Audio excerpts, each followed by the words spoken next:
I love nothing more than to go to my camp alone with a guitar and just let those lyrics and melodies happen.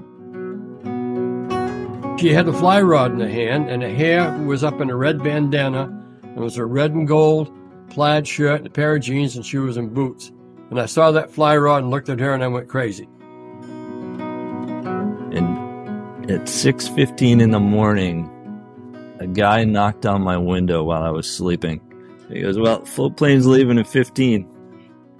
So, okay, I'll get right out. Roll up the window, and the guy traveling with me, I looked at him, I said, I think that was John fucking Gierach. He said, we started selling it in Tokyo, the main IF&W logo merchandise. That'll tell you, I mean, that was being worn in discos, not duck blinds. Welcome to Flyline Podcast, where we enjoy the interesting stories behind the legendary guides and luminaries connected to Maine fishing. I'm Michael Jones. Today, we'll be talking with our special guest, Steve Barry. Steve Barry is a legendary Master Maine guide who resides in Saco, Maine, and has spent his lifetime guiding and fishing on Maine rivers and the Canadian Maritimes in Labrador.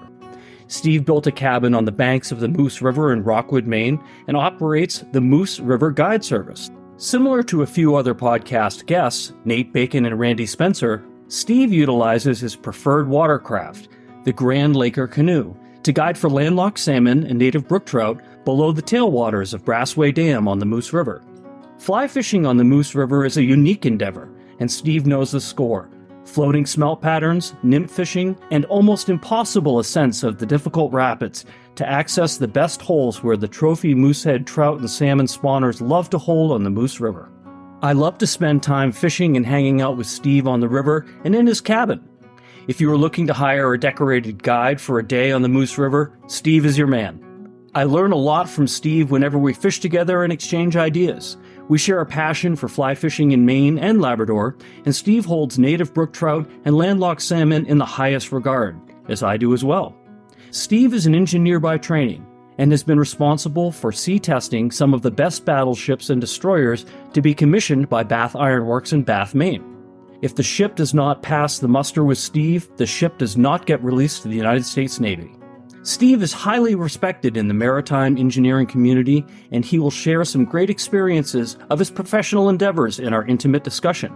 Steve is gentle, Steve is driven, and Steve will always take a back seat to his guests to ensure that anyone fishing with him or being guided by him gets the best opportunity to connect with a fresh, hot fish and become hooked on the sport as he has. In this episode, we discuss mutual friends, Steve's earliest memories of learning to fly fish with his father on the headwaters of the Penobscot River, as well as many other great stories of a life lived on Maine rivers and Steve's passion for introducing young people, friends, and clients with everything that he loves about Maine fly fishing and sharing with others how to do it. It comes with great pleasure to introduce my dear friend and mutual professional guide to our listening audience. Steve Barry, welcome to Flyline Podcast.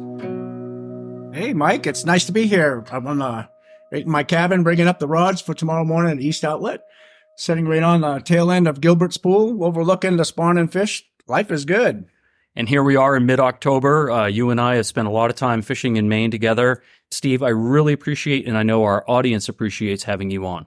Wow, it's a pleasure to be here, and a shock to be asked. I'm kind of a humble person, so this is very, very nice. You listen to the podcast? I do. I listen to all of them, and I think one thing I glean from all of them is I learn something from every one of your podcasts. Everybody brings something different to the table. They do. And the thing that they always bring, Steve, is they bring a story about themselves that the audience doesn't know about them. Maybe someone knows Steve Barry, but they don't know something about Steve Barry. And we're probably going to cover some things that people don't know. And maybe I don't know. Yeah. So full disclosure, Steve and I are literally getting ready to fish tomorrow. So you're going to hear reels pulling. You're going to hear lines tightening up. Steve's rigging up his rods as we talk right now because I think that that's so reminiscent of what we do in Maine is we fish together. And that's what we're doing. Steve's got one rod rigged up. He's getting ready to rig up a second one. Steve, let's go back. How'd you learn how to fly fish as a kid? Geez, my dad, 1968 or 69, brought me up to Moosehead Lake for a reason for the first time. I think I was 10 or 11 years old, and he brought me to Seboomic Dam, of all places. And back then, they were still doing the log drives, and I went down the base of that dam, and he showed me how with an old Fenwick fly reel with a metalist reel, an old Fenwick rod, glass rod, and I got to fishing, and I was catching all these salmon on a Mickey fin. I'll just never forget it. And it just drove the passion back then. So I kind of look back on that, and every time I see a young kid about that age out here on Moose River, I just have the urge to go over and talk to them and just to encourage them, right? They're like sponges. They soak it right up, and I just love it. So your father and I met. Just a little bit of background. I actually met Steve's father before I met Steve. Tell me about your dad's work. Well, my dad was a U.S. Deputy Federal Marshal out of Portland, and he would take and bring people under the Witness Protection Plan up here in Moosehead, and actually stayed at my camp a few times. But he did hire Mike and his good friend John Cooper. They all went down and floated the East Outlet. And he told me, he said that was one of the most spectacular days. And they were talking on satellite phones to the office, and while they're floating down the river. And that's just typical my dad. He was that type of person, and he really enjoyed it. So for the audience, I met Jim Coop. And Cooper, John Cooper. John Cooper's wife had bought a gift certificate to go fly fishing on the drift boat, and he brought along your dad with him. And so now I've got two guys in my boat with nickel-plated 357 Magnums and early, satellite phones. No one had a sat phone. And they're out on the river fishing. We're having a great time learning how to catch a fish and having good success. And the phone rings. Cooper's phone rings. And TSA is calling to say that they think they have a mule coming in from Jamaica bringing in drugs. And Cooper says, well, when she lands at Portland, give me a call. So the plane lands and his sat phone rings. And Mike, I got to take this call. Call comes in. Yep. Okay. We've got her in the interview room. Okay. And she says she's coming back on her honeymoon. Yeah, bullcrap. She's a mule. We've caught this girl, Julie Brown, from Maine 4 times for bringing in drugs. We're going to get her again. So give me a call back after you guys have done a strip search. So they do a strip search, and they say, well, she says she's a teacher in Yarmouth. And I think your father speaks up and says, is she white or is she black? And they go, well, she's white. And they go, oh, you got the wrong woman. That's not her. So some woman named Julie Brown with the same date of birth is a mule for drugs. And this was not her coming back from her honeymoon, and went through that whole process. I got a huge chuckle. As a guide, you don't have 2 federal marshals in your boat every day. Yeah. And your dad was a great guy. Yeah, there was a lot of instances up here where we'd have, people on the Witness Protection Plan, and they would go out here bird hunting. They'd drive the car. My dad would be bird hunting up here. And it was quite the experience to grow up in that environment, for sure. What was that environment? Your dad was a marshal. What was your mom doing? My mom was a stay-at-home mom, and she raised us 4 kids practically alone. And my dad was gone on a lot of details down in Washington when they were demonstrating against the Vietnam War, and he was down there protecting the Pentagon and getting hit in the head with signs and all that movement back then. It was quite a story at the house every time he came home to Saco, Maine, little Saco, Maine. But yeah, he was a great dad, and he was a great role model. But he didn't borrow the car unless you asked him first. That's for sure. No, not at all, Stephen. Thank you for sharing that. So your dad taught you how to fly fish? Yeah, he showed me the basics, right? And then it was just a matter of, like I do everything. I watch people and listen to different stories and people. And I've had a lot of people show me how to fly cast. And then you're making mistakes and you learn and you just keep going at it. But it was the passion for fishing is what really drove that whole thing. Like for this morning, when I got up in Ottawa, Canada, this morning at 2 a.m., I was coming to Moosehead Lake. So I drove 11 and a half hours to get here to fish with Mike. That's the passion. And I miss that. I don't see that in a lot of the other fishermen. Even my best friends don't have that passion for fishing. And it's too bad because it drives me. Yeah. Steve literally woke up in Ottawa this morning, had a 11-hour drive back to Saco, jumped back in the rig after loading up your fly fishing gear, and made it to Moosehead around 4 o'clock this afternoon. Yeah. And that's the drive that we all have to get out on the water because these days are limited. Right, exactly. And as you get older, every day is important. You make every day a good day and with a good attitude and go out there and get at it, right? And so, yeah, it was fun. Yeah. So let's fast forward, Steve. How did you and I meet? So I know your father. I've guided him a few times. And one day I'm down in Greenville. I'm guiding full time for Denny Legier at the Maine Guide Fly Shop. And I've got a day off. And I'm in the Indian Hill Trading Post. And the Leatherman Company has got a little table set up, and they're selling Leatherman. What are the tools called? Super Tool or whatever. They've got all the tools set up, and I'm standing there thinking about buying one because a Leatherman would be a really handy thing to have in the drift boat. And these two guys are standing next to me, and I'm looking at one of them, short guy, maybe 5'1", 5'2", and Steve is standing next to him, and I recognize this guy is the man that taught me to tie twist it around 5 times and put it back down through the hole when I was 8 years old at Wings Mills Dam. Nick Sibilia. Yeah, he is a legend in my life. A little Italian fella. It was in the Korean War, the front lines of the Korean War, and I met him at the Saco River Salmon Club hatchery. And he was setting up to raise Atlantic salmon fry, and we got to talking. I thought I was going to set him up with my dad just as being a fishing partner, but as it worked out, him and I became fast friends. And it was just ironic that we saw Mike Jones, and Mike recognized Nick, and it became just a great moment. And Nick and I, after that, came up several times and fished with Mike on the East Outlet, and he just enjoyed that. And that just goes to show you plant that seed, and that seed, it may fall on fertile ground, it may not, but you should try as best you can to spread that word. Yeah, and the fertile ground that it fell on was that I remembered the guy that taught me how to tie my first fishing knot standing on Wings Mills Dam in Mount Vernon, Maine. Nick at the time was selling flooring, I think, in Reedfield. Yeah. And, doing the blue collar thing. And, but he was always the guy, Nick, this little Italian guy, was always the guy in the right waders catching fish on opening day at Wings Mills Dam when nobody else was. And so when he would walk over to me after just landing a salmon and say, "Hey, young man, let me show you how to tie that on," I was all ears. And I sucked it up like a sponge. And that was a seed that was planted with me. Right. Fast forward so many years, and I look into the face of the man that did that. And what I did, and you'll remember this, Steve, is I said, I want to repay a debt of gratitude to you, Nick. Yeah. I want to take you in my drift boat. I'm a professional fly fishing guide on the river now, and I want to take you down the East Outlet, and let's spend a day, no charge. It's on me. Right. And we did that for a few years. Yeah, we did. And he just so appreciated it. It brought tears to his eyes to see Mike and to bring him, to go out with him. And he, again, was one of those people with really drive and enthusiasm for fishing. It wasn't a time I didn't say I was going to go up to camp that he didn't go. And some days he would set out in front of his garage on a 5-gallon bucket, sound asleep at 3 o'clock in the morning because he didn't want to miss me when I pulled into the yard to bring him up here. It's just amazing.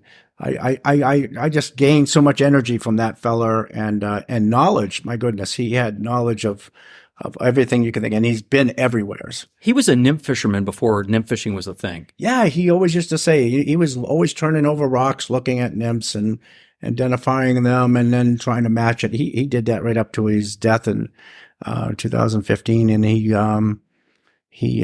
was amazing, just amazing person. And he loved you, Steve. Oh, him and I were best of friends. He said on his deathbed, he said, "I didn't know you for very long, but you were my best friend," which is really something. I think you were. Yeah. I know you were. Yeah, he's an amazing person. And I'll say it too. He was my best friend, yeah. So Nick Sibilia was a Maine fly fisherman, not a guide, not somebody that wrote books or anything like that, but super avid, was fishing all the time. And he was the first person to really get me started with understanding that there were some technical issues you had to overcome in fly fishing. But what I'd like to do, Steve, is let's talk back about you. Tell me about your professional background. So you went to school in Saco. Yeah, I was a graduate of Thornton Academy, and just like all the rest of my family. And when I graduated, a fella tapped me on the shoulder named Joe Vashon, and he told me, you should go to Maine Maritime. And he was a graduate of 1950. And he got me into Maine Maritime. I graduated there, went fast to work. I think in my sophomore year, Texaco hired me and provisions when I graduate to work for them. So I went out and I had a career with Texaco for 17 years. And what were you doing? I was a Marine U.S. Fleet operating engineer. And I went from third all the way up to chief engineer with that company. And it was a great job. And then after I retired there, I went to work for Bath Iron Works as a hull test manager. Again, I worked there on and off for almost 20 years. And soon after I retired from Bath Iron Works, I got a call from a fellow that I knew at Bath Iron Works who became CEO of Vancouver Shipyards. And he asked me to go out there and consult and help the Canadian government build their offshore fishing vessels, which was very, very satisfying job. That's probably the most satisfying job satisfaction job I ever had. But I was there for 18 months. And of course, I went fishing every weekend. Right. So let's actually back up. There's a lot of content that I want to cover there. Let's go back to when you were doing your work out of Maine Maritime Academy. What bodies of water were you on? Where were you traveling? What was your day-to-day job like doing? Well, you were a merchant marine, right? Yeah. That was a school. It's a great, was a semi-military school. It's changed with the times, with the different, jobs that are out there now. But, back then you're either a decky or you're an engineer. And, I chose the engineering route and, I got my third engineer's license. And right out of school, went to work for Texaco, and you have to sail a year on that license, sea time wise. Where would you go? Mostly around the continental United States on both shores, but most of them were from Texas to New York, or from Long Beach up to Anacortes up in the Northwest. And but then as the price of doing business here in the United States for shipyards, they started sending all their ships overseas. So then I was all over the place: Singapore, Portugal, Greece, everywhere you can think of, overhauling these ships as an engineer. And it was a great experience, and of course I would bring my wife as much as I could, when the kids were younger, and they traveled all over the place too. So it was an awesome job. Unfortunately, when the Exxon Valdez came and, incident happened with Exxon, Texaco decided that they were going to mothball their fleet. So they did. And I lost my job, and that's what got me back into Bath Iron Works. So let's talk about BIW. Steve said very quickly earlier he was doing hull testing. So now they're building battleships. And what kind of ships were they? They were doing the Aegis class destroyers when I was there, and they did the Zumwalt class as well. But mostly it was the Aegis class. And I was involved about 10 of those ships. And they're wonderful machines. And I really enjoyed building it as much as I did testing it. So I was sort of the head of the test organization. And I ran all different facets of oversight, really. These guys were just amazing shipbuilders, so talented, and I was always in awe of them. But going out on trials was my highlight of my career. Many times I've gone out to trials to demonstrate to the Navy that the ship could do exactly what it was contracted to do. So now all of the journeymen, electricians, carpenters, everybody has finished their job. The boat is done. It has to be tested by the corporation representing the product to the customer. Correct. And they call that an in-serve board. So the customer has a special board of guys that call the in-serve board, and they would come on board, and we would go through the whole pre-planned test organization's plan and showed them all detailed out on paper, and then they would score us.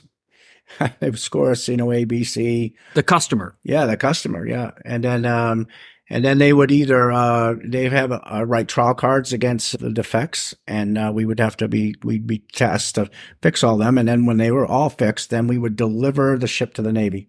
Then that became another whole new phase of training. They would train the Navy personnel. My operating crew guys would train them, and because they're book smart, but they're only 18 to 21 years old, and they were grabbing a hold of a multi-billion-dollar ship, and they were tasked to. They had to pass a test as well.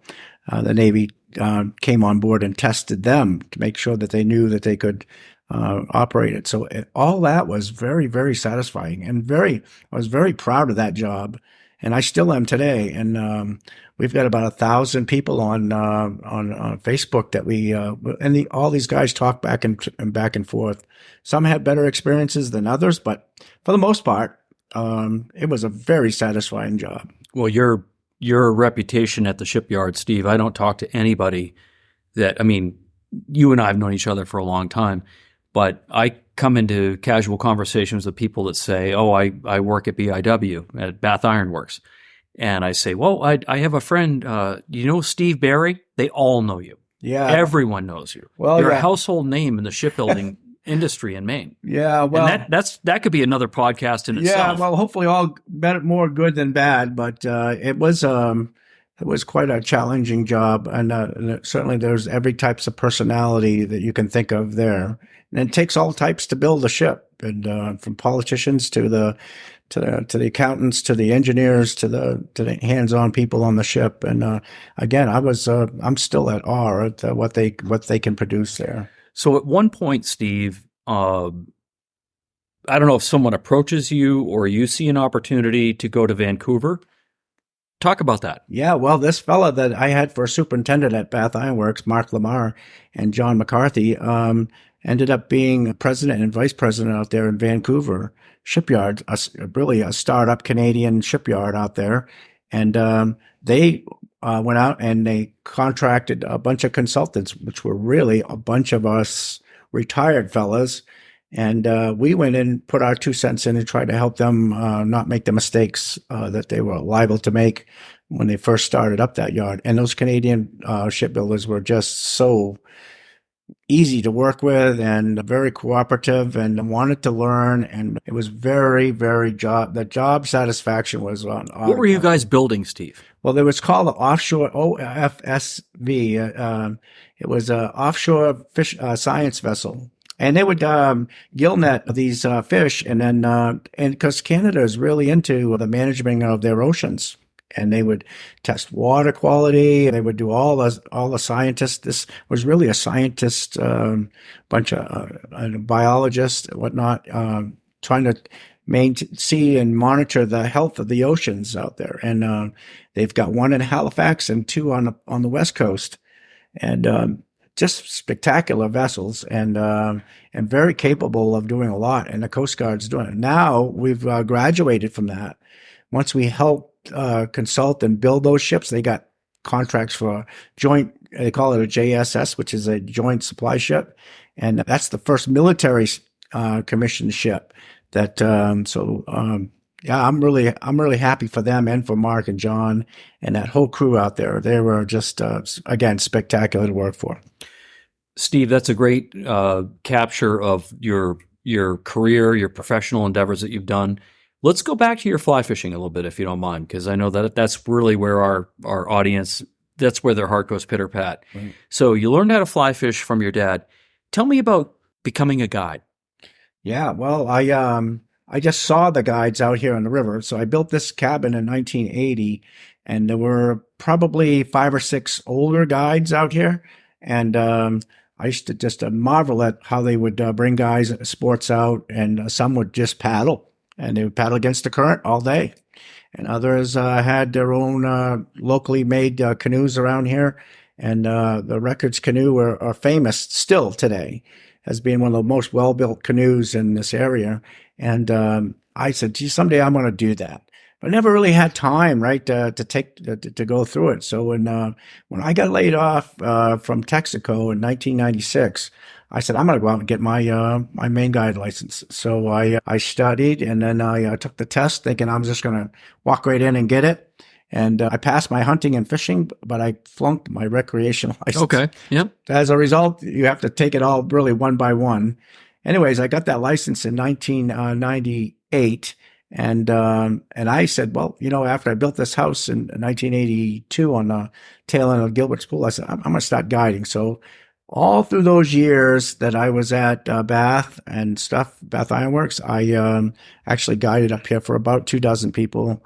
And those were paying customers, and then I had at least that amount of number of guys that are friends of mine and friends of friends.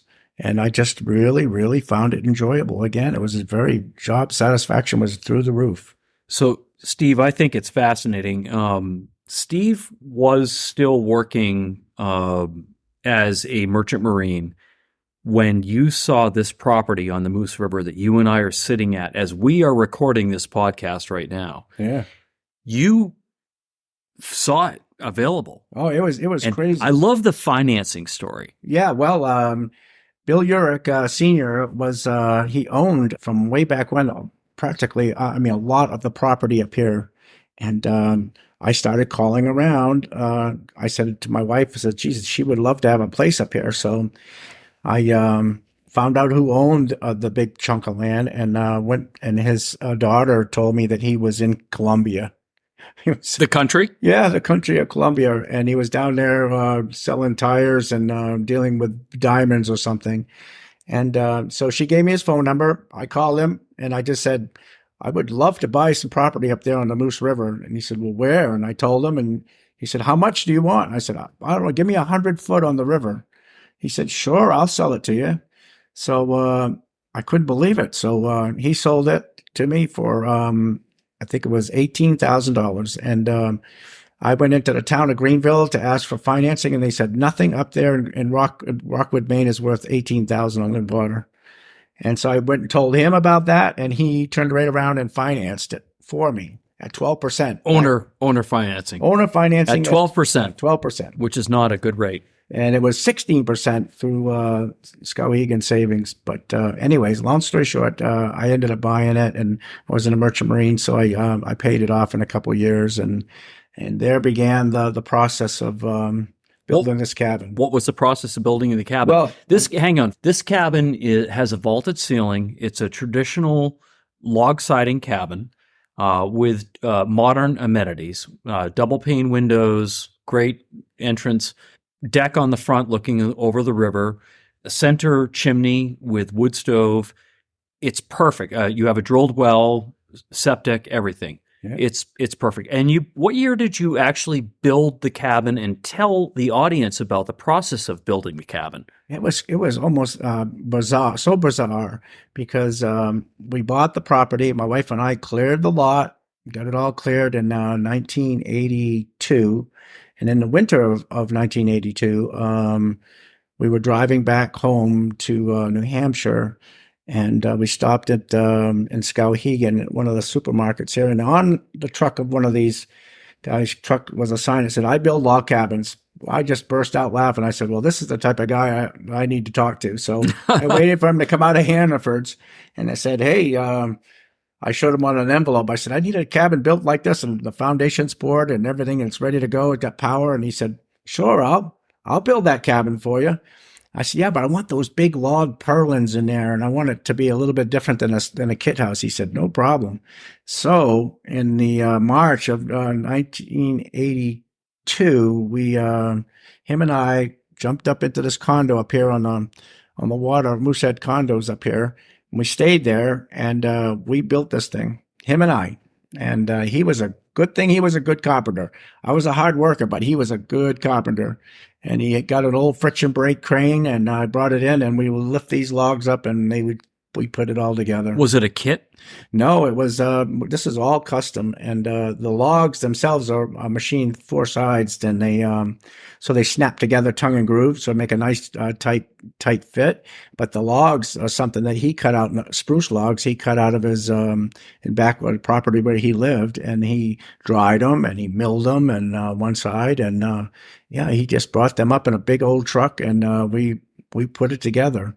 And really, honestly, we did it just by the seat of our pants. And he got it all built in about a month. It took us about 4 weeks to build this. And then I've been putting around, but the fishing's been so good, I haven't really really put the time like I should into the place. But yeah, it's a great place, great location. And a lot of people can come in here. They don't have to wipe their feet off. They can come in here and sit down and do whatever, tie flies and go fishing and everything. Yeah, but it's all good. So the cabin, if you've ever been to Rockwood and you know where Maynard's is, if you cross over the bridge as if you're going up toward 20 Mile Gate or the Birches or anything like that, once you come over the bridge in Rockwood, you turn left, you go past Maynard's, and you go until the road ends, and you turn left, and that's where Steve's camp is. He's right by Gilbert's Pool. He's at basically where the camps end on the Moose River, right? And I can't remember the very first time I came here, but I was immediately impressed. You know, you handed over the keys. I remember one year I was working and I was supposed to spend a week down in Greenville, and the cabin that I had rented was just full of mothballs and mold and terrible. And I picked up my cell phone and I kind of turned to the girl I was with at the time and I said, just hang on a second. And I called you on the phone and I said, Steve, is there anyone in camp? And you said no. Go ahead and use it, Mike. You know where the keys are. That's the generosity that you have always extended. But Steve, once you built a camp and it was established, what did you learn as a camp owner? Well, I was watching the fishermen out here. I was amazed at what they were using and how they were catching the fish. And there was a lot of trolling and a lot of using dead smelts. That was the big draw out here, right? A floating smelt. Not even a floating smelt. They were using live dead smelt sewed on, and they could troll all the way up to with this live bait all the way up to the top of Gilbert's Pool. That has since moved back almost a quarter mile down the river where the red posts are now, and from that point up is now fly fishing, trolling with flies only. And but I learned a lot about all the different people up here and what they were using and the hatches and stuff, and started learning the river. Oh my gosh. Watching these guys go up and down that river, those records canoes, and some poling those canoes all the way up to the dam, right? And I struggled for many years because I just didn't have the right equipment. I had all the rods and reels and stuff, but to really fish this river, it was really opened my eyes is when I bought the Dale Toby Grand Lake Stream square stern canoe that I own now. And that canoe is so well built, and it better be, because I pounded up and down the river, and learning how to read the water was a big thing. Yeah, so Steve has tossed out a few names that are really important. Fred Reckerts is a highly regarded ash and cedar strip canoe builder from Rockwood that would have resided on the opposite side of the river from Steve's camp. Right. And when I was a teenager and I worked at the Birches washing dishes, I could go up to Fred Reckerts' canoe building operation. It was still functioning in the 80s. And all the canoes in Rockwood and around Moosehead had the copper-tipped bow. I can't think of what the term is, but you can recognize a Fred Reckerts canoe very quickly by just looking at the construction. And his construction was exquisite. The boats were strong. They were consistent. They were beautiful, short boats. They were designed for, if you needed to paddle across Moosehead in a canoe, which is a big lake, you needed a big canoe. And if you wanted a square stern canoe, or you wanted to have a boat that you could maybe go down to the Foxhole on the West Branch, you needed an 18 to 20 foot canoe. And Fred Reckerts was making those canoes. And Steve ended up getting a Dale Toby, and Dale's from Grand Lake Stream. And so if you listen to any of our former podcasts, we met with Nate Bacon, who did a podcast. And Nate Bacon speaks very highly of Toby as being a equivalent builder of fantastic crafts. And how did you settle on that boat? Well, again, Nick Sibilia, right? Contacted Dale, and Dale had a canoe that he used personally for himself. And he was right around the winter time, and he said that he would sell me that canoe, but he was going to overhaul it. Well, no one better to recondition a canoe than Dale Toby, the fellow who built it. And he built it. He gave it. I bought it from him. It was like practically a brand new canoe, even though it was probably 8 years old at the time. But what a great canoe! It's sturdy, strong. How's it made? It's got the cedar strips inside, and it's got really a wider beam in the back, and it's like a little over 4 foot wide, and the gunnels are like made out of 3/4 inch by 6 inch wide thwarts, and it's just a strong canoe. And I put a couple holes in it. I ain't done a lot. I put a couple holes in it, and mostly for my own mistake. When you start going up this river below 1,000 CFS, then you're risking one bad move could be detrimental to a nice wooden canoe. But good news that it's made with fiberglass, and you can fix that pretty quick. And I used to fix it in 24 hours and be back on the river. But what a great canoe. And that opened up the whole river to me. I've always used to drag that canoe from my camp all the way up those rapids. And I see every once in a while somebody do it, but I say to myself when I see them, well, I used to do that. I used to drag that canoe all the way up to the dam and back and float it all the way back. So I did that for many, many years until I got that Dale Toby canoe. That was the game changer for me. So what Steve just said was he was using more of a traditional double-ended canoe and working his way up the river. And then once he had a Grand Laker, which had a square stern, he started the endeavor of trying to actually travel up to the Brassway Dam under motor. Right. And that's maybe some of your predecessors were already doing that. And when we get into the second half of the podcast, Steve, I want to talk about what a day like is with you guiding on the river and how you approach the river and how you navigate up through the rapids and all that. But let's hold off on that for a little bit more. I want to talk to you about one more thing that I think really deserves a tip of the hat in the work that you've done with, I know that I was able to, through Nick's influence, we talked about Nick earlier, he asked me to come down to the Saco River Salmon Club. Right. Talk about the Saco River Salmon Club. What is a Saco River Salmon Club, and what's the work that you guys have taken on? Well, that is a great organization. In 1985, there was a hatchery truck coming down the Route 95 past Biddeford, where it passes over the Saco River, and its aerator broke down. And instead of losing all those fish that they were traveling down to New Hampshire with, they just stopped on the side of the road and dropped all their smolts in Atlantic salmon. Yep, dropped them right in there at on 95. These fish, unbeknownst to all of us, a few years later, they came back, and they came back in numbers. And how they got over the east and west channel of the Cataract Dam and over Bradbury Dam and Springs and Bradbury Dam. They made it up there, obviously on a high water thing, and they made it up to Skeleton Dam. And I just happened to be fishing for bass at the time, and I hooked one of these Atlantic salmon, and I just can't tell you how exciting it was. And it was like crazy. We had like maybe 50 or so of those, 8 to 12 pound Atlantic salmon in the Saco River. So it wasn't soon after that a lot of people are instrumental in that organization, which is mainly John Blunt, Jim Bernstein, and there was a bunch of people, too many to list, but Ed Lango. I mean, there was this.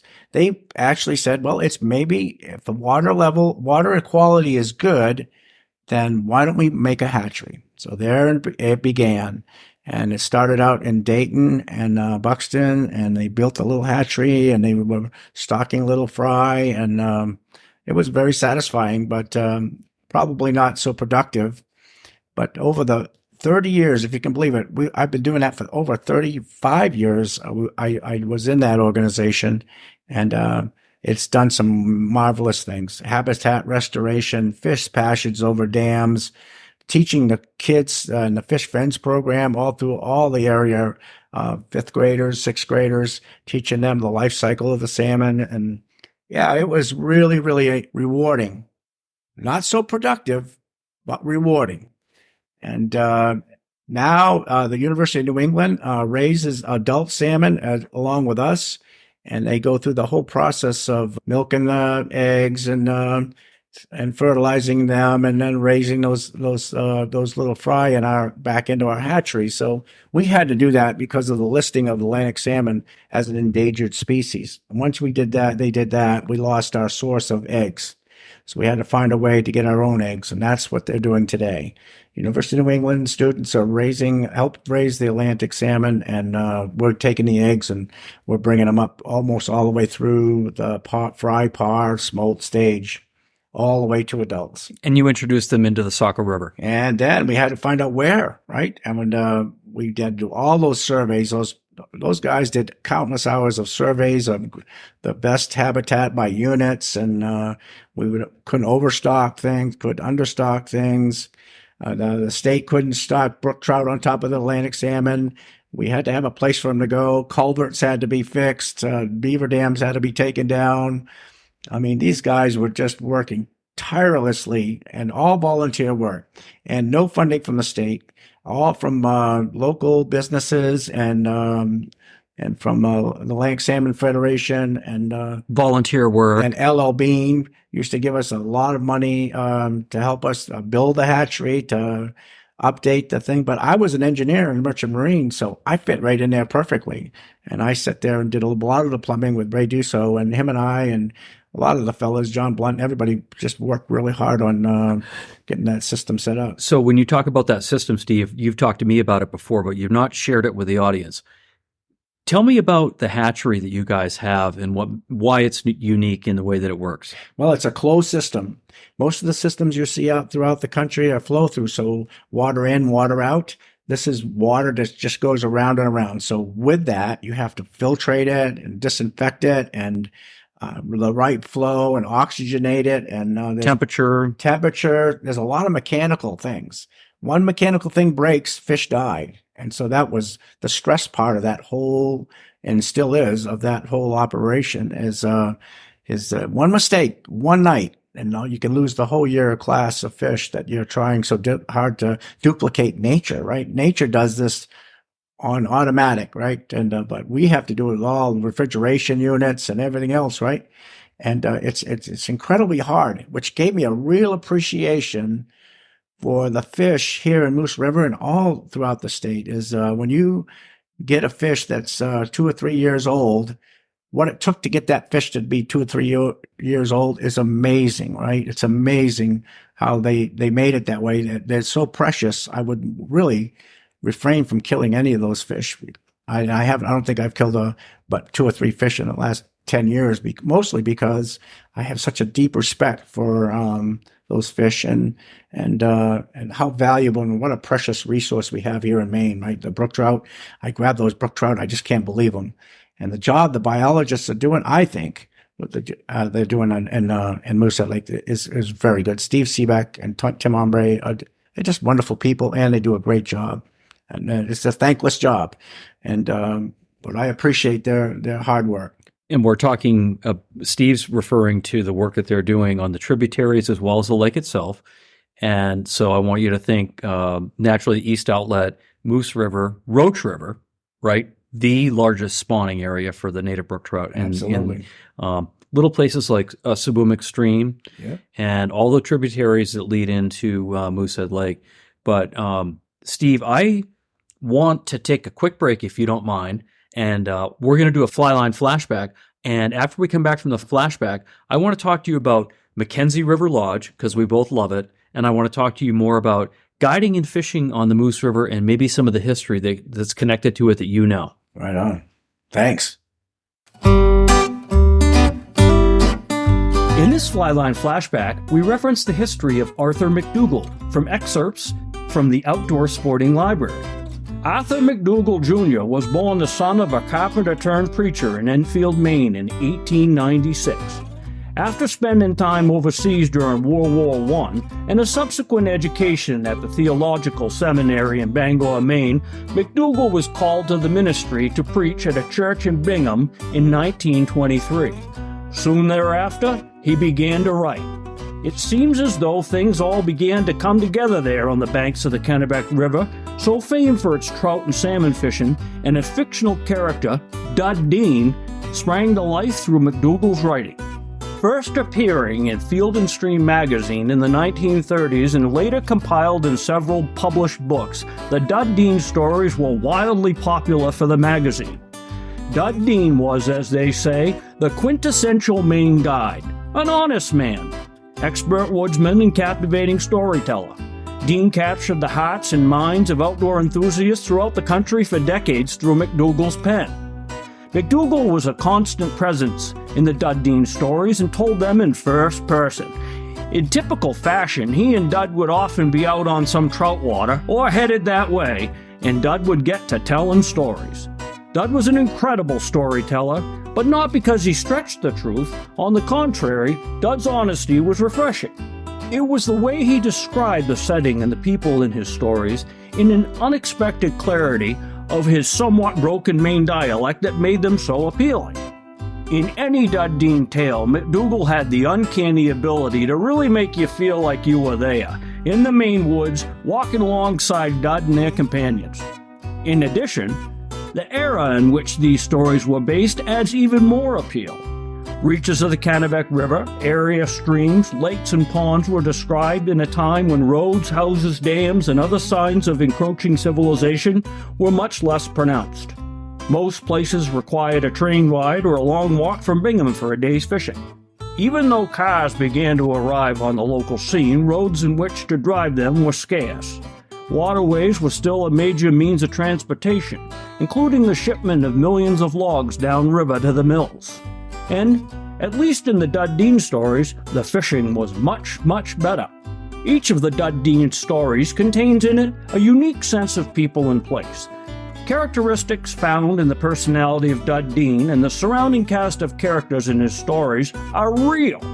They represent traits of people we have all known, and the interactions between these characters, as described by Dud, is truly genuine. In all, McDougall wrote a total of 56 Dud Dean stories, a book of poems celebrating life in Maine, and another book dedicated to trout fishing. And now, back to the second half of this episode. What happened at Seboomic Dam when your dad first took you up there? Well, my brother and I was about 11, and my brother was 10. And we went up on top of Seboomic Dam, and it must have been, I don't know, maybe as far as you could see, a log buoy of pulp logs that were about 4 to 6 feet long, as far as you could see in Seboomic Lake. We never thought a word about it, and Dad never said nothing to me. And we walked down to that thing. We stopped fly fishing on beyond it. We're catching fish and hooting and hollering, and just can't believe how much fun we're having. And a siren goes off. And I looked at my dad, and he looked at me, and he kind of shrugged. I looked at my brother, and what's that all about? And all of a sudden, we looked up, and the dam was opening up, and here comes all these pulp logs. And if you've been to Seboomic Dam, there's one big rock out in the middle, and it's the logs were hitting that rock and flying through the woods. And we were running through the woods, my brother and I, as fast as we could. And 2 of them hit my brother and pinned him against the ground there. And I was only 10 to 11 years old. I reached down and grabbed my brother and pulled him out of that hole, got that log off him. We ran all the way up through the woods, left our fishing poles, everything there. We lost everything. And I said to my Dad, did you know about this? And he says, I had no idea that they would do that, right? But anyways, long story short, we later gathered what we could find of our equipment, went down to Roll Dam, got into a boat, went down the Lobster Stream, and we spent a week on Lobster Lake. And that was like incredible fishing there too, right? Again, no access roads from a car. You had to get, the only way you could get there was by boat up Lobster Stream, and the trout we were catching in Lobster Stream. And oh my gosh, it really planted, is the reason why I am the way I am today, is because of experiences like that. So what Steve is describing is he's describing the upper west branch of the Penobscot above Seboomook Lake, where the Penobscot is basically forming from the north and the south branch, and they drain down into Seboomic Lake, where Seboomook Dam is. And I want you to think, what's the main cabins that are up on Seboomic Lake at the headwaters, Steve? Pittston Farm. Pittston Farm, exactly. Yeah. That's one of the most rich Native American history spots in the state in terms of that's where the indigenous people used to go at the headwaters of the Penobscot. Yep. They would work their way all the way up from Bangor to there. Right. And Steve was, of course, learning how to fly fish during an industrial period. Right. The log drives were going on. This was in the 70s. Yeah, it was actually in the 60s, and I think they ran their last log drive in 74. Right? That is the last log drive, Yeah. right? Yep. And so they're running logs down through, and you're fishing at the same time and having success. It was crazy good. I can't believe that there weren't more people, right, as comparatively to today, right? Back then, there was nobody there. And there was no moose hunting, so the mooses were just moose. There was a lot of moose around, and we were just in awe of how wild that area was. And we were in one of those behind the pickup truck Lance stackable trailers, and we worked out of that. And my brother and I we talk about even today of going into Little Elm Pond. We walked. My dad like 3-mile walk, a 5-mile walk. We walked in, and there was no boats. We put together a bunch of logs, and we went out fishing, and we caught all these brook trout. We got pictures of us holding these big brook trout. Again, I wouldn't have kept them if I know how hard it was to grow them, but we ate brook trout, and we just thought that my brother and I, to this day, we just can't believe it. So what Steve's talking about is, so from below Seboomic Dam, you've got Roll Dam, which is really just a series of rapids. Right. And down through those rapids, I've done a lot of kayaking down through there. And then the river starts to calm down. And what ends up happening is that Lobster Lake is a lake tributary that ultimately flows down through, is it Lobster Stream? Yes. Yeah. To the west branch of the Penobscot. Right. And Steve this is near Northeast Cary area. Right. More or less. And Steve would paddle up into Lobster Lake. My parents used to go up and camp up in there. I've camped up in there. It is beautiful. Sandy beaches, full of brook trout, beaver dams flowing into the lake, just gorgeous. I think even to today, I think there's ice fishing is allowed on that lake, but only like 2 trap minimum, no power augers or nothing. They restrict it pretty tightly, right? And but that place was a gem, just an absolute gem to go camping on a point out in the middle of that Lobster Lake was just amazing. Yeah, Lobster Lake is absolutely gorgeous. Everyone should check it out. Steve, I really want to take a deep dive on the Moose River, but before we do that, I want to touch on something that we haven't talked about, and that is our mutual appreciation for going to Labrador, because Labrador really still represents today what probably the fishing might have looked like 100 years before you and I came here. Right. I mean, I'm talking about the Moosehead Lake region. So if you get on a float plane and you fly up to McKenzie River Lodge, which is where the world record landlocked salmon has been caught, you and I have been there. Yeah. You've been there many times. I've been there once, and I'm going to go there again next year. You're going to go there again next year. Tell me about your first trip to McKenzie. Well, I got invited by a good group of guys. It's very hard to put together a group of 6 people, like-minded people with a passion for fishing enough to want to spend, at that time it was about $4,000 for a week, and 2015. And and something happens. Life happens, right? People's lives, heart attacks, marriages, all these different things that come up within that time period. And they were missing a guy. So I didn't know any, I only knew one person in that group that invited me to go, and I went. All I had to do was pay the down payment actually for that trip. And once I went there, I just couldn't believe the size. What did you find? I mean, it was incredible. The whole trip there was crazy to drive 22 hours to Labrador, fly in on a float plane for an hour and a half, get there, these remote place, like in the middle of nowheres. And then I get there and I get all these flies and they say they're all too small.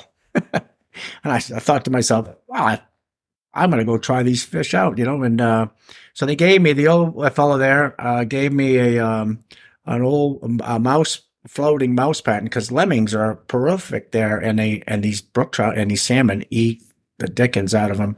And so we started catching these fish on these big topwater mouse patterns, and it was just incredible. That and leech patterns. And as of late, we've been catching a lot on small nymphs, but back then it was all about the big flies. And but the salmon, you never knew what you were going to get. You would either get a nice brook trout, you might get a whitefish, you might get a lake trout, but really, the landlocked salmon are 6 to 12 pounds, and they're like real screamers. And my good friend Gary Agron and I think one day caught 17 between us, and we just set that. We were pinching ourselves when we got back to the cabin. We just couldn't believe what a great resource that is. Again, to raise that fish to that size, the obstacles and the things that they had to get through is just amazing. Well, they have an incredible natural habitat. Andre Lake is basically the headwaters feeding the McKenzie River. Andre Lake is a big, deep water source. I want you to think the Range of the Lakes region completely filling what we would recognize as maybe the Rapid River, right, would be maybe equivocal to what McKenzie River is. Right. But longer. McKenzie's probably more like 5 to 7 miles long, yeah, and many pools and great fishing. And we love it so much. And I don't want to rob the Maine fishing community of what we have in Maine, but I cannot ignore the fact that when I've gone to Labrador on Steve's advice to go to McKenzie River and to do a little respect to Carol Ware. Carol was one of the first outfitters to really start to promote, and Carol's been on the podcast. Yeah. He and Lila were promoting McKenzie River with Paul early on, and they spoke highly of this water because of the Wananish, the right, landlocked salmon, because Mainers like you and I, Steve, I'm a Mainer, you're a Mainer, we love our landlocked salmon. Oh, yeah. And you'll really get an appreciation when you're hooking into a double-digit landlocked salmon and playing it out on sometimes on a size 16 pheasant tail, right? It's just crazy, crazy good. And you catch them. And you're right, Lila and Carol and Paul Ostergray, it really is about the people. And that's what you find, the people, the food, the camaraderie. And but the fishing is you won't find anybody that's more excited about fishing than Paul Ostergrave or Carol or Lila. They pass that on to you. You can feel it. It's real. They have that drive and that passion for fishing, and I love it. I love them, and I love it. And it's a catch and release operation up there. Oh yeah, barbless hooks, catch and release only. There's no bringing home a trophy, this or that, nothing. And I've heard stories of people flying in there by their own private planes and wanting to buy their way onto the river, and it's not going to happen with Paul and his group, right? It's private. It's a private, and 60 people a year fish there, and they are blessed people. And so I've been booking it every other year because he books right up solid. And I book it every other year. And I save my pennies because it's not cheap anymore, but it's reasonable comparatively to other places of that quality. Well, if it matters, I mean, I went there for free the first time as what's called a fam trip, which is familiarize yourself with the place. And after spending 1 week there, I now pay, as a professional fly fishing guide and professional, the full rate and I will in 2024, and inviting my friends to join me because it's worth $6,000. Oh, yeah. I would trade $6,000 in a second to spend a week at McKenzie River Lodge. Yeah. And you do too. And I'm going to next August for sure. I love it in the fall, the last few weeks that it's open, because you get the big spawners coming in, all the big bright colors and the beautiful fish. And yeah, but it's physically demanding, guys. It's physically demanding. You've got to walk a lot through paths. They're making better trails, but you have to walk a long ways. It's rough going sometimes through rocky boulder fields and fly infested woods, but I can still do it. That's why I exercise every week, to keep in shape so I can do it. Steve, let's segue back to Maine. Moose River. There's a lot of history that I want you to share with the audience. It's incredible. Tell me about, you decided to build the camp on the Moose River. You knew a little bit about its history, but you know a lot more now. Oh yeah, it's learning the history of this thing is incredible. Maybe from a guiding perspective. Yeah, well, who are the guides that work out here? Well, Steve? you got legendary guides like Joe King and Tunny King and the King family and the Munsters and the Terrios are the ones that I know, and the records as well, all the records, canoe builders and everything, and the Maynards.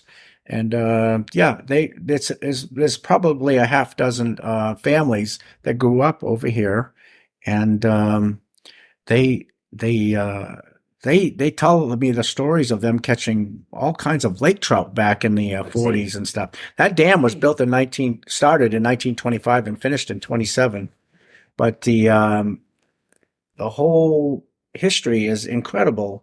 How Mr. Vaughn owns all of the east side, and now another fellow owns all the west, and it's going to be there undeveloped for a long, long time to come. So, but to learn all the names of the pools and why they're named the way they're named, and to read that river, you have to really read the water to make it up there.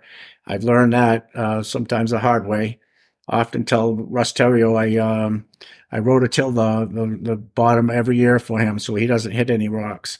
And he just laughs because never really showed me the river, but I watched him go up the river. So I knew the general routine, how to get up there, but it was the Canoe King of North Conway who taught me how to read water and how the U's and V's of a river, and how to best traverse it without hitting bottom. And it's all good until you come to Sam Cole Pitch. Now, I don't know why it's called Sam Cole Pitch, but it's only about a 4-foot drop, but it's the make or break of whether you're going upstream or downstream. And it's the flow of CFS is what really is a determining factor. If you get above 1,000, almost 1,200, you're in pretty good shape. But you go below that, it's easy going up, but coming down, you're in for it. Yes. So CFS is an acronym for cubic feet per second.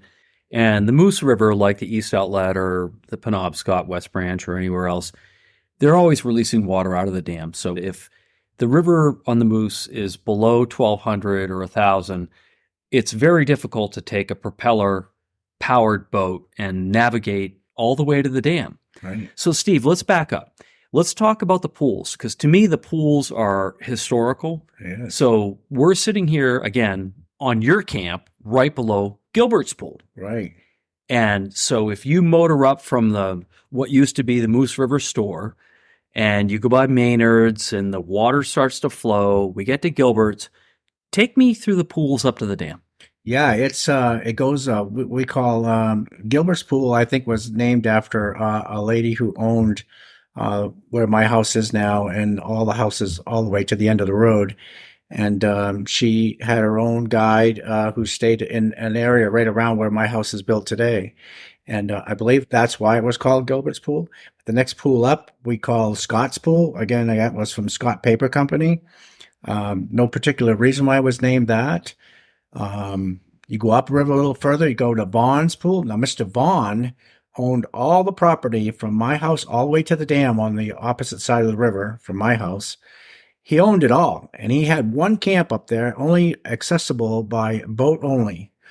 And what he did was he deeded all that property over to the state and said to them that he wanted to keep it natural and never develop.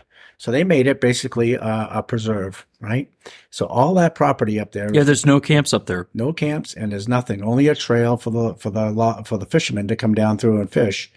And Mr. Vaughn's relatives now own that camp in there, and it's only run by and the stipulation was never to have electrical power or a road to the camp. So they still go up the river to get into that pool, into that house.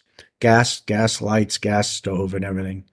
And then as you go up, it goes to Sam Cole Pitch, or the Pine Tree Pool, actually, the Pine Tree Pool, and then the Sam Cole Pitch, where you'll notice there's a big weir up there where the logs, when they used to come down through the dam, used to steer the logs down towards the center of the river. And then, of course, the famed Gage Pool, that's where back in the 50s and 60s and probably 70s, they would open up the dam and then go down and actually physically read a gauge on the water to see how much it was flowing back then, right? Steve, can you tell me about the history of the Brassway Dam? Well, the dam, like I say, it was built and started in 25 and finished in 27, but it was turned into a hydroelectric somewheres in the late 80s. It turned into a hydroelectric plant, and it's now owned by Brookfield. But that dam was built, and when they built that dam in 25 and 27, it flooded 9,000 acres of land above it, and which is now Brasswell Lake. It emerged Little Brassway with Little Brasswell, and it has great brook trout fishery out there as well. But there's a lot of other warm water fish up there because it just doesn't get the cold water like Moosehead Lake does. Right. It's an impoundment now, and the biggest fear is that there's smallmouth in there. And there is. And I've caught upwards of 4-pound smallmouth bass right below the dam. So they're here, and they're here to stay. And it is what it is, right? Yep.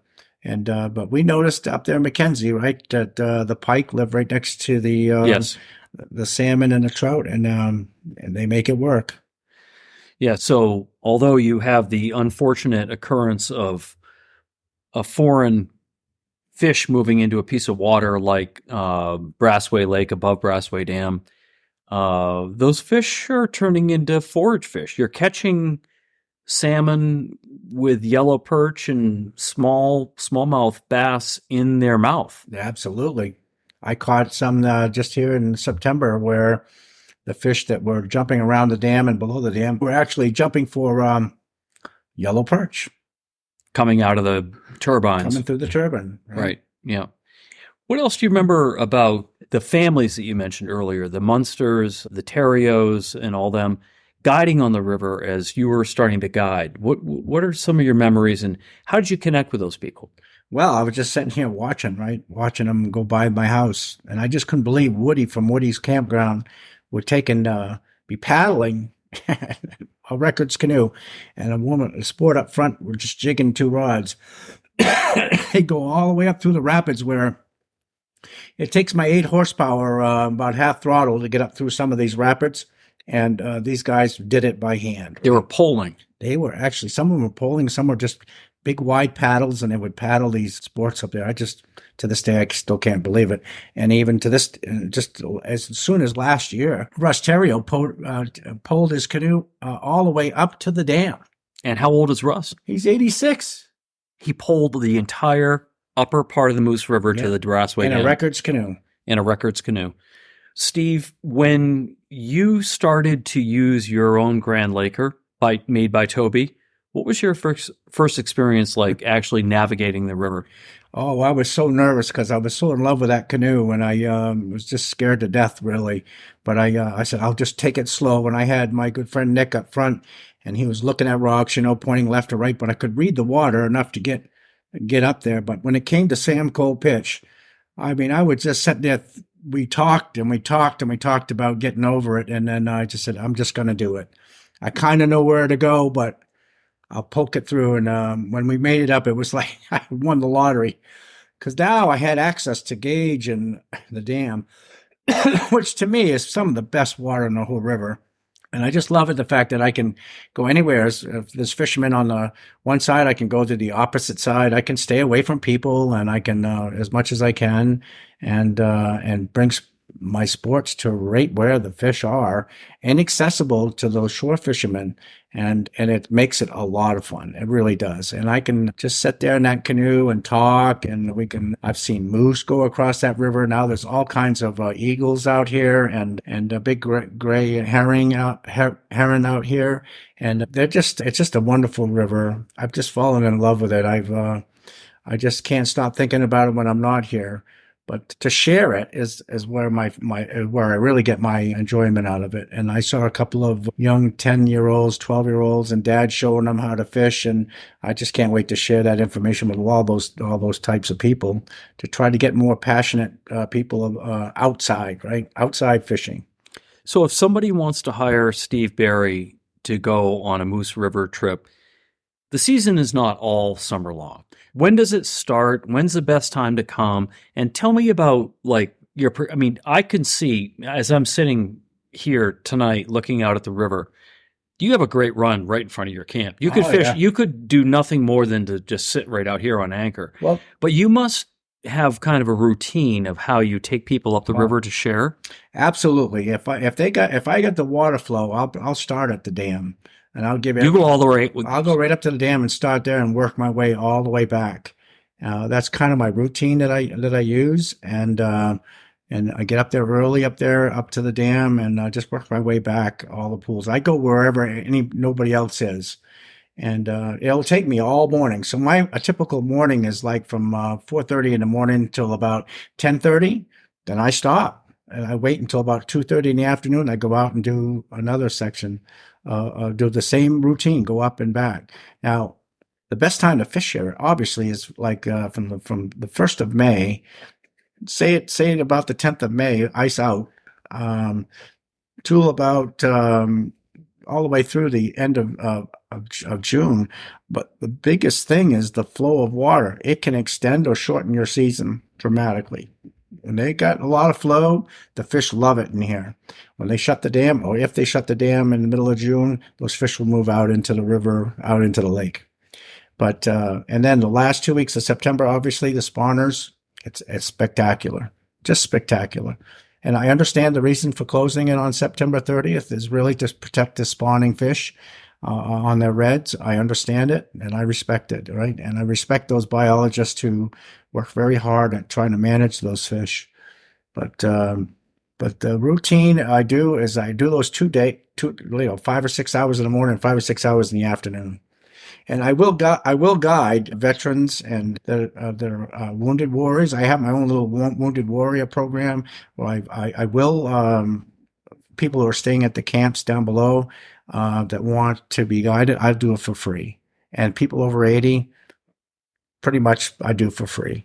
And I just bring them if I'm available and I'm here, then I'll probably bring them out for a morning or an afternoon fishing, because I love it and I love sharing it with those people, right? It's my give back program, my own give back program. But I do that about a half dozen times a year. And you could call me, and I'll be glad if you know somebody who is in that situation. I'll be glad to do it for them, because I am retired and I've got a little bit of time. And you've been successful, Steve. And what Steve is really saying is that because of his success, he enjoys giving back to the community, as we all do, and I've done, and he is doing. And so if you know of a veteran that wants to spend a day on the water, contact Steve. If you know of someone that's maybe getting long in the tooth and they can't pull on waders anymore and they want to go out and catch a landlocked salmon or a brook trout, Steve's a good guy to contact. He's got all the right resources to do it.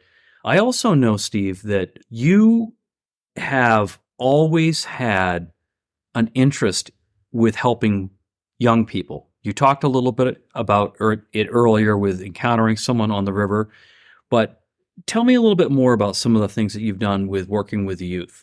We've talked about disabled veterans and older people, but I know you've always helped younger people. Yeah, well, I just enjoy seeing that look on their face, including my own grandchildren. Right, I bring them out here, and And sometimes it's not even catching salmon or trout. Sometimes it's just catching those chubs up in the Scott's pool with a strike indicator and a nymph rod, and I'm showing them how to cast, and they're catching one after another. They could care less if it's a salmon or a trout. Yeah, the species doesn't matter. It doesn't matter. No. Right? It's all about that thing. And these kids will come out here, and my grandchildren will be out here catching crayfish out here out front. They'd rather do that than anything.